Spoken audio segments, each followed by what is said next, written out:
Narcissists suffer when you move on from them because they can't accept that you are doing better without them. It has to do with how they were raised. They were very likely raised dysfunctionally. They did not get the proper nurturing they needed when they were a child, and they never really grew up out of the stage where the child has primary narcissism. A child first develops a sense of self, right? It's about their needs. If you've ever interacted with a small baby, they haven't developed the skills and just the evolution in life to care about other people. It's just about they need their bottle, they need their immediate needs met, right? That's why babies are very needy, and that's why the narcissist is very needy too. They are in arrested development, and it's all about them. And it's why I stress that you don't take it personally when these people abandon you, because just like a small child, they have abandoned you. They will just leave the room because they haven't developed the social skills to understand that you are supposed to be cordial. You aren't supposed to just run away from people. But we excuse it when it's a small child because we know they haven't developed the social skills to actually have a malicious intent behind their actions. When a child comes up to you and calls you a mean name, they're being very blunt and honest, but they don't really have the capacity to premeditate an intent of maliciousness. That's why we don't take it that personally. It might hurt, but we let it go easier because it's just a small child. It's also the threat of just a little person, right? It's a 5-year old. They're not a physical threat. They're not a mental threat. It's a child. But when a grown person is attacking you, whether in a physical or verbal sense, it hurts, because even though the narcissist has the emotional state of a child, they haven't grown up in that emotional sense. They are still a full grown adult. They have the capacity for violence, whether it's physical or verbal. And they aren't, while their reality testing isn't sufficient to call them a totally sane person, they are still a grown adult, and they still have the capacity to cause damage, and there is some intent there. Yes, you can excuse a lot of it because it's a personality disorder. They aren't seeing reality the way they're supposed to be, right? Just like when a sick person is a diabetic, they aren't, their body isn't processing the food properly. That's just how the narcissist is. They don't have the emotional capacity to see reality the way it's supposed to be seen. Narcissists' early relationships with significant others, people they deem as objects, shape their psychological development and impact their interpersonal dynamics. I've spoken to many people with this disorder, and one of the spookiest things I've heard was that they quite literally, well, it's hard, it's hard to, people can tell you the perspective of how they see things, but you never really know how people see reality. Their ego never pushed out into the world. They never went past that early developmental stage of it's just about me, my needs. That's why they lack empathy. That's why they are very callous and malicious and willing to do anything for their needs. Just like if you've ever observed a small child, they will grab something out of your hand, which is obviously not something sane adults do, but you forgive them because they do not know any better. They haven't developed the cognitive know-how, the social skills. They haven't developed the emotional maturity. And that is essentially where the narcissist mind is at least on an emotional level. Narcissists typically have fragile self-esteem and a deep-seated need for admiration and validation. Just like they take things from you, whether it's money, whatever it is, they do not have the capacity to regulate their own emotions. So they have to also seek that from other people.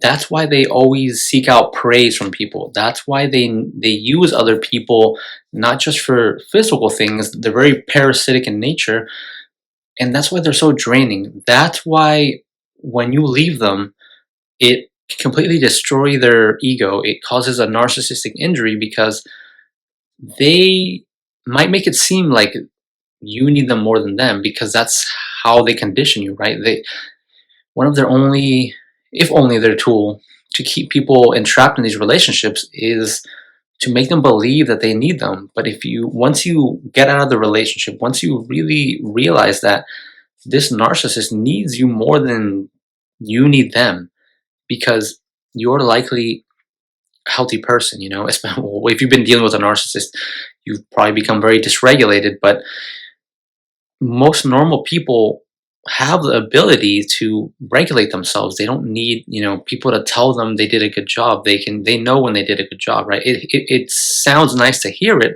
but we don't need it like the narcissist. The narcissist needs it because they don't have the capacity within themselves to regulate their emotions. So if other people aren't reflecting back to them that they're a good person, that they're beautiful, that they're this and that, in their minds, they have a very harsh inner critic. And if other people aren't praising them and telling them that they're good, they immediately default to a negative mindset. Their mindset is very polarized, and because they are very neurotic, they'll tend to go towards the negative. They Honestly, their default setting is negativity. It's a very low plane of existence. They're very survival oriented, like you said, like a small child. Just small children don't have malicious intent in them, but because they've grown up to adult age, as we all know, the older you get, the more, our inner critic becomes harsher and harsher. They have adult thoughts now, but they have the emotional maturity of a child, and that is a dangerous combination because now you're dealing with adult things, right? Rent, taxes, all that good stuff. But you have the emotional maturity of a child, and that's why the narcissist always seems to be shooting themselves in the foot. They're late on the rent. They spend all their money on dumb things that aren't necessary. And again, that goes back to why they suffer so much without you. As you probably noticed, they depended on you a lot for everything. Not just to regulate their emotions, but probably to, tell them to go to work, tell them to do this and that. They are very codependent people. And this is where that grandiose, that fake identity that they created comes from, because they're always oscillating from thinking very poorly of themselves and then having to think very highly of themselves. When you're going way, way down, when you're always thinking very negatively of yourself, you have to create an opposite end of grandiosity. That's why they're so confusing. They're so hard to figure out, because you think, how can someone hate themselves so much? How can someone miss me, but they also treated me so poorly when I was with them? And how can they think so, how, now that we know the inner workings of their mind, how can they think so poorly of themselves, but then at the same time think they're God's gift to earth?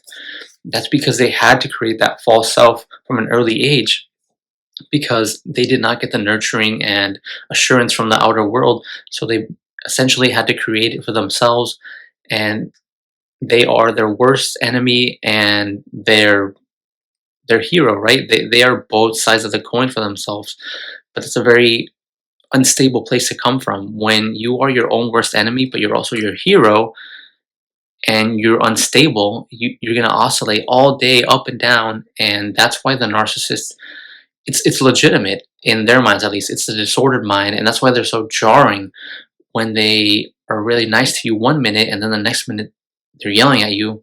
It's not because they don't necessarily like you or hate you. It's like they actually have legitimately the previous they actually liked you a minute ago, and now they actually hate you. They snap that fast from states of, of self. Once you've got no contact, and once it begins to destroy them, that they begin to realize that you're not coming back, that they have to, they have a disordered mind. But at the end of the day, reality is reality, right? Like, if the wind passes by, the narcissist feels it, and they're not insane. They can tell when you're not contacting them. They know, right? And when reality is slapping them in the face, it hurts them, because then they have to get even more grandiose. And this is when they're not going to ever show it to you because of their pride. But that's why, if you hear it, through the grapevine, The narcissist has been drinking, they've been driving recklessly, they've been doing this and that to cope with, the fact that they lost another partner, that they destroyed another relationship, that another person out there hates them now. They really see this as a threat to, their whole existence, right? Like I said, they really rely on other people for stability, and if you're not being there for them, and reality is making them face the consequences of their actions, they become very neurotic. That's why they're on social media trying to show that they're living their best life. But when we are in that situation with a narcissist, our emotions get the best of us. But if you really sober up and you see things for what they really are, at least from what I've seen of folks, myself, and just people in general, the human condition, when someone is truly happy, they aren't posting about it all day on social media. Again, a normal person has the capacity to regulate their own emotions. They don't need to seek the validation of other people, right? We all have that tendency. It's just human nature to want like praise for your actions, right? If you graduate, that's why people have those ceremonies. It's natural, right? We're social creatures. But when you rely on it, when you need it to like the narcissist needs it, we just like it, they actually need it to sustain themselves. One of the early mistakes I made of just keep going back to them, and why it keeps getting worse and worse, is because you've triggered their abandonment anxiety. They feel very rejected, and at this point they're mad. They want you back because they're trying to resolve that conflict, right? They can't solve it within themselves, so they have to get you back. This is why they go through that cycle. This is explaining the mechanisms of the narcissist. This is why they abandon you, because of the way they were raised. They had to discard you just like they were discarded. Now they can't regulate themselves, so they have to seek you out. That's why they've been sending you numbers or text messages from unknown numbers. That's why they've been having the flying monkeys contact you. They are trying to soothe themselves through you again because they can't do it themselves. So they get you back, and then it's to them, they fix their problem. But now they're starting to like relive it, and they're going to go through that cycle again. And this is when they discard you, and it's even worse this time because now you are now a physical reminder of their failures, of them needing you. They don't like needing other people. Again, part of their disorder is this polarity in their thinking. They need other people, but they don't want them. They hate that they need them, but they also love the attention. And hopefully, throughout this video, you're starting to realize how disordered the narcissist mind really is, and that there really is no winning with them. And if you're thinking that they want you back, they do, but they only want you back because they need you to regulate their emotions. They don't want you back the way you want someone back when you break up with them. It's not because you're trying to reconcile the relationship and grow and move on. They just want you back to satisfy their own selfish needs.